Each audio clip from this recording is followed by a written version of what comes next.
अहिले खानासाना लगेर जाँदैछु म आफ्नो रुम। तर हल्का पैदल हिँड्या पसिनै पसिना भएछ, यस्तो गर्मी छ नि थाहै छैन। हेलो गाइस, के छ सबैजनालाई नमस्ते।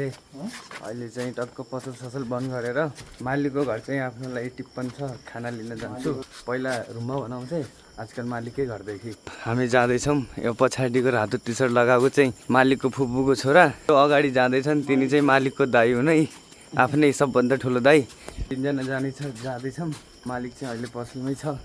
खानासाना लगेर टक्क रुममा जानुपर्छ। अहिले देखाउँछु मालिकको घरमा को छन्। मालिकहरू पुगिसकेका छौँ है। जस्तो भयो नि त, घर चाहिँ ठुलै लगाएको छ।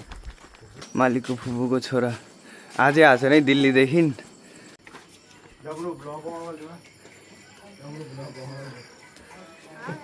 यहाँ नजिक चाहिँ सबै मान्छे छन्, सबै दादी मात्रै खतरनाक लाग्छ कि मलाई त।